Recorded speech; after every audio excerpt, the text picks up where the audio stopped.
El día de hoy vamos a hablar sobre el tema de mediocridad, un fenómeno social mundial, pero lógicamente que afecta con mayor frecuencia a los países en vías de desarrollo como el nuestro, como América Latina. Filósofos, antropólogos, sociólogos han estudiado desde el siglo XIX este fenómeno y de hecho uno de ellos, José Ingenieros, argentino, sociólogo, investigador, hizo su primera publicación sobre el hombre mediocre en el año de 1913 y lo dedicó a la juventud. ¿Quién pensaría que pasaron más de 100 años y este tema tiene gran actualidad y merece un estudio cuidadoso? Los invitamos a nuestro programa Mediocridad. El término mediocridad fue definido por José Ingenieros como el hombre que solamente tiene rutinas en su cerebro y prejuicios en el corazón. ¿Qué implica esta frase? Rutinas cerebrales. Es incapaz de comprometerse, es incapaz de darse, de entregarse a los cambios que se producen en la vida. Y prejuicios en el corazón, es decir, se convierte con el tiempo en la persona más crítica e hipócrita. Es la definición que nos proporciona José Ingenieros. La palabra mediocre viene del latín mediocres, que significa medio, promedio u ordinario, es decir, el común denominador de una sociedad. Todo ser humano debe ser capaz de crear su propio destino y para hacerlo requiere de un esfuerzo de encontrar sus talentos y obvio de gastar esa energía para desarrollar los talentos. Cuando un hombre es incapaz de crear ese destino a base de su esfuerzo, a base de su talento, a eso se le conoce como un hombre mediocre. Existen características generales que tienen los mediocres. Entre ellos tenemos la incapacidad para tener ideales. Ellos se dicen realistas, jamás son soñadores. No poseen un estilo propio de vida, puesto que viven de imitar a los demás y por desgracia a quien imitan, a otros perdedores, a otros mediocres. Se basan lógicamente en la imitación y esto es explotado por la sociedad, puesto que la sociedad te fabrica modas y modismos en los cuales este tipo de gente cae con gran frecuencia. El mediocre se caracteriza por llevar una vida de pobreza, mas no solo económicamente, sino emocional y psicológicamente. Y obvio, para compensar esta miseria espiritual, se sienten víctimas. Frecuentemente se la pasan juzgando a sus semejantes y culpando de todo y a todos de sus desgracias. El mediocre vive pobre, pero es su decisión, es una autodecisión. Otras características que tiene el mediocre es la incapacidad para reconocer que todos los seres humanos tenemos talentos. Todos los seres humanos en este planeta tenemos dones y reconocerlos y alimentarlos se lleva a cabo un esfuerzo. Ellos son incapaces de hacer ese esfuerzo. No se comprometen, lo cual les da un espíritu crítico. Se apegan a las mayorías, como ya lo comentamos, y aman el confort. Y quiero definir que el confort no quiere decir un mundo de comodidades en las que viven. Es una comodidad psicoafectiva a la cual ellos se encuentran acostumbrados. El mediocre no utiliza sus habilidades para modificar su mundo. Tenemos que tener en cuenta que el mundo es cambiante. El mediocre no acepta estos cambios porque eso es un desgaste de energía. No se permite involucrarse mucho menos comprometerse por cambiar este tipo de realidad humana. Otras características que podemos ver en ellos es de que pareciera ser que solo viven para sobrevivir. Se sienten víctimas y por lo tanto sus victimarios son la gente de excelencia y los sistemas sociales, religiosos y gubernamentales.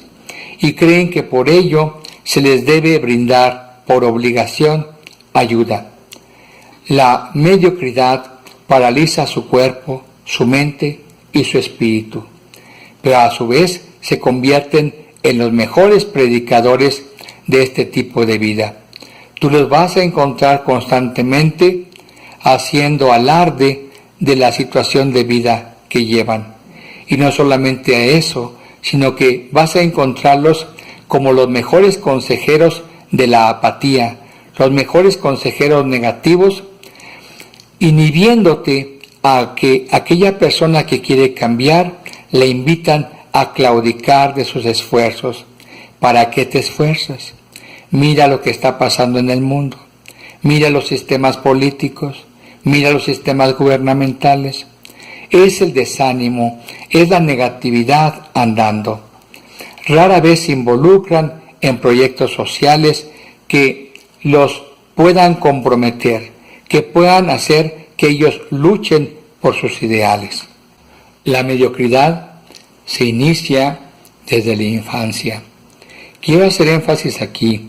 El hombre no nace mediocre. Un niño no es mediocre. El hombre se hace mediocre, no nace. Así que en la infancia vemos cómo el niño puede cambiar hacia esta mediocridad por medio de la familia, la sociedad, la religión y la educación. Familias y sociedades, tener mucho cuidado porque las palabras son poderosas y nuestra mente está llena de pensamientos y nuestros pensamientos crean una realidad. Para algunos niños, órdenes como de pobreza, órdenes como decirles el dinero es sucio, el dinero es para la gente mala, la pobreza es para la gente buena, solo los pobres alcanzan la gloria, solo los pobres llegan al cielo, puede quedarse en la mente de ese infante como un decreto y manifestarse en toda su vida futura. Por eso debemos de tener mucho cuidado en cómo usamos nuestras palabras, pues pueden ser perjudiciales para el resto de nuestra vida. La mediocridad es la excelencia, pero para los mediocres. Cuando avanzamos en la edad adolescente, llegamos a esta etapa obviamente arrastrando los complejos de mediocridad que fuimos cosechando durante la infancia. Pues bien, en esta edad aparecen nuevos factores de mediocridad, como es sobre todo el medio ambiente y la moral. ¿Por qué el medio ambiente? Pues recordemos que el adolescente busca gente igual que él, busca gente que está intentando formar su propia personalidad. Y en este mundo es muy frecuente que un adolescente se tope con jóvenes mediocres y de esa manera pues sea cautivado y sea uno más de ellos. El aspecto moral es muy importante, pero tenemos que recordar que estas normas morales son tan cambiantes con las épocas que en la actualidad parecen ser ya unas experiencias en vías de extinción. José Ingenieros decía, refiriéndose a los jóvenes, un joven que no se revela a los problemas sociales, económicos y políticos de su país es un ciervo seguro para el futuro. Cuando la mediocridad aumenta con la edad, pues en la edad viene ya la manifestación quizás más patética de este fenómeno, que es la crítica destructiva, jamás constructiva. Esta gente critica todo y a todos, pero nunca ofrece situaciones de respuesta. tiene la imposibilidad de comprometerse, es decir, es incapaz de hacer por amor, por cariño, las cosas. Y la fase más decadente de esta etapa es la hipocresía. La hipocresía que la definimos como la gente que vive sin sueños, la gente que vive ocultando sus intenciones, enmascarando sus sentimientos, sus emociones, y están conscientes de su maldad, pero son incapaces de reconocerla. Obvio es que las sociedades desde hace miles de años se han basado su poder en los mediocres. En diferentes etapas de nuestra existencia, en la historia encontramos frases como en los romanos, donde al pueblo pan y circo. En la actualidad no ha cambiado mucho ese comportamiento de las élites sociales, y usando un sinnúmero de métodos para control de población, uno de ellos quizás que merece nuestra atención es la llamada caja o fábrica de idiotas, que es la televisión. La televisión y su contenido, obviamente, sus programas televisivos, que absorben el intelecto no solamente de los niños, adolescentes y adultos, sino que los congregan como una familia. Está demostrado científicamente que la televisión induce un ritmo cerebral llamado ritmo alfa. Este ritmo alfa impide pensar, de tal manera que para las élites sociales, tener gente que llegue a su casa después de una faena laboral y se siente frente al televisor, lo va a convertir en una persona mediocre, incapaz de analizar las situaciones económicas, políticas, religiosas y culturales que plantean la problemática de su familia, de su sociedad. Y bueno, el objetivo es tener un grupo social uniforme, todos mediocres, todos sin espíritu de lucha, todos sin un compromiso, sin un objetivo en su vida, viviendo como zombies, sobreviviendo solamente. Y esto es el ideal, factores que utilizan las élites sociales para el control de la población. Y bueno, como dice el autor Salvador Freixedo, pues el objetivo es tener nuestra granja humana, miles de personas siguiendo a unos cuantos llamados líderes, y de vez en cuando poder usar el poder represor con el perro pastor. Esta es la manera de fundamentar o de formar la sociedad para las élites, la sociedad perfecta, la granja humana.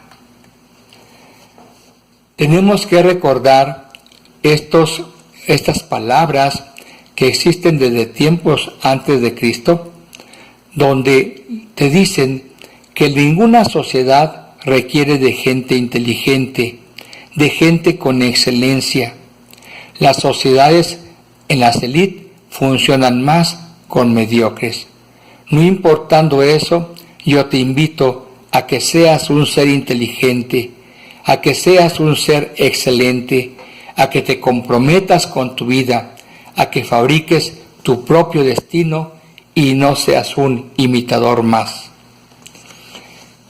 El mediocre dicen que ama, pero ama solamente a su cama.